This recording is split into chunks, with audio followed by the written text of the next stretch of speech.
Bienvenue à tous dans ce nouvel épisode où l'on plonge dans les dossiers les plus obscurs de l'histoire. Aujourd'hui, Thomas, on s'attaque à un gros morceau. Un très gros morceau même. On parle d'un navire de guerre, de physique quantique qui déraille et d'une des légendes urbaines les plus tenaces du XXe siècle. Absolument, Sarah. On va parler de l'expérience de Philadelphie. Et accroche-toi bien, parce que c'est l'histoire parfaite où la science-fiction percute la réalité militaire avec une violence inouïe.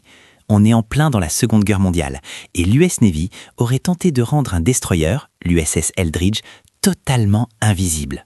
Quand tu dis invisible, Thomas, tu parles d'invisibilité radar, on est bien d'accord, comme les avions furtifs d'aujourd'hui? C'était ça le plan initial, oui.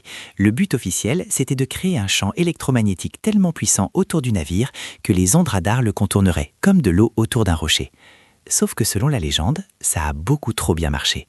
Le navire n'est pas devenu invisible au radar, il est devenu invisible tout court, littéralement transparent. Et pire encore, il se serait téléporté. C'est là que ça devient complètement fou. Alors, remettons le décor en place. On est le 28 octobre 1943. Nous sommes au chantier naval de Philadelphie. Qu'est-ce qui se passe exactement ce jour-là? Imagine la scène. L'USS Eldridge est à quai. Il y a des générateurs massifs à bord, des bobines Tesla modifiées, tout un fatras technologique censé générer ce fameux champ de force. Il lance la machine. Au début, les témoins disent qu'il y a eu un bourdonnement grave, presque insupportable. Et puis l'air a commencé à changer. On parle souvent d'une brume, c'est ça? Exactement. Une brume verte. Pas une brume marine classique blanche ou grise. Non, une brume verte, électrique, phosphorescente. Quelque chose de chimiquement malsain. Elle a commencé à envelopper la coque du navire à partir de la ligne de flottaison. Et en quelques secondes, le brouillard a avalé le bateau entier. Et là, sous les yeux des observateurs sur le quai et des marins sur les navires voisins, l'Eldridge a disparu. Plus rien. Juste l'empreinte de la coque dans l'eau. Et c'est là que l'histoire bascule dans le paranormal pur et dur. Parce que le navire n'était pas juste caché par le brouillard. Non. Au même moment, à 600 km de là, à la base navale de Norfolk en Virginie, des témoins affirment avoir vu l'Eldridge apparaître. Il a surgi du néant pendant quelques minutes, comme un fantôme solide, avant de disparaître à nouveau pour réapparaître à Philadelphie. On parle d'un voyage aller-retour instantané de 1200 km. Une téléportation massive de plusieurs milliers de tonnes d'acier. C'est fascinant, mais c'est surtout ce qui s'est passé après le retour du navire qui glace le sang. Parce que si le bateau est revenu, l'équipage, lui, disons qu'il n'était plus tout à fait le même. C'est un euphémisme, Sarah. C'est là qu'on entre dans l'horreur absolue. Quand les techniciens sont montés à bord après la rématérialisation du navire, le silence était total. Pas d'ordre crié, pas de bruit de pas, juste une odeur d'ozone brûlé et de chair calcinée. Qu'est-ce qu'ils ont trouvé? Un carnage, mais pas un carnage de guerre, un carnage physique. Certains marins étaient pris de nausées violentes, incapables de bouger, totalement désorientés. D'autres avaient tout simplement disparu, volatilisés. Mais le pire, c'était ceux qui avaient, interagi avec la structure du navire. Tu veux dire ceux qui ont fusionné avec le métal? Oui, c'est l'image la plus terrifiante de cette légende. Imagine, Sarah, pendant la téléportation, la matière du navire et la matière des corps humains se sont déphasées. Elles sont devenues immatérielles. Mais quand le navire s'est rématérialisé, tout s'est solidifié en même temps. C'est atroce. Des hommes ont été retrouvés avec les jantes encastrées dans le pont en acier.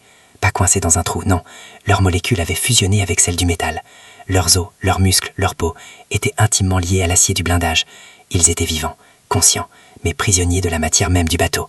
Certains avaient le bras qui sortait d'une cloison, d'autres avaient le torse à moitié englouti par la coque. Je n'ose même pas imaginer la douleur ou la panique. Se réveiller et réaliser que tu fais partie du mur. Ceux qui n'étaient pas fusionnés n'étaient pas forcément plus chanceux.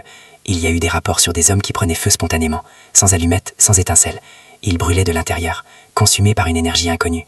Et puis, il y a ceux qui sont devenus fous. Une folie furieuse, immédiate. Comme si leur cerveau avait vu quelque chose pendant le voyage, quelque chose que l'esprit humain ne peut pas traiter. Il y a aussi cette histoire bizarre des hommes qui se figeaient. Tu peux m'expliquer ça? Ah oui, le freeze, c'est un détail récurrent du mythe. Des survivants qui, des mois ou des années plus tard, s'arrêtaient soudainement de bouger. Ils devenaient invisibles ou semi-transparents, figés dans le temps. Si un autre marin ne venait pas les toucher pour, je cite, les ramener, ils pouvaient rester comme ça indéfiniment. C'est comme s'ils n'étaient plus totalement ancrés dans notre réalité. Bon, on a le mythe, on a l'horreur. Mais d'où sort cette histoire? Qui a lancé cette bombe? Parce que l'US Navy a toujours tout nié en bloc, évidemment. Tout commence vraiment en 1955, soit 12 ans après les faits supposés. Un certain Maurice K. Jessup, un astronome et auteur de livres sur les ovnis, reçoit une lettre. Une lettre très étrange, écrite avec plusieurs couleurs d'encre, des majuscules partout, un style complètement décousu. L'auteur signe Carlos Allende. Carlos Allende, le personnage central de toute l'affaire. C'est ça, de son vrai nom, Carl Allen. C'est lui qui raconte toute l'histoire à Jessup. Il prétend avoir été un témoin oculaire. Il dit qu'il était marin sur le SS Andrew Furusset, un navire marchand qui se trouvait juste à côté de l'Eldridge à Philadelphie.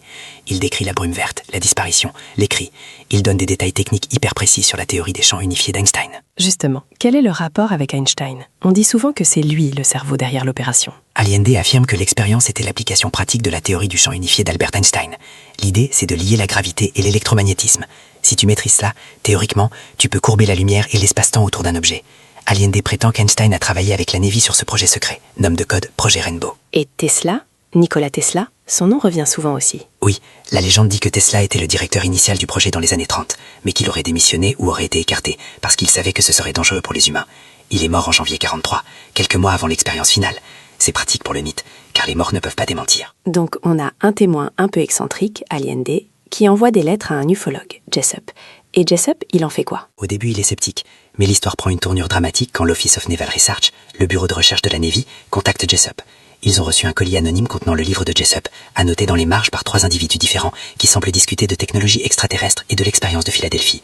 Jessup reconnaît l'écriture, c'est encore Allende. Ça ressemble à un jeu de piste paranoïaque. Totalement, et ça se termine mal. Jessup, obsédé par cette histoire et par ses propres échecs personnels, se suicide en 1959.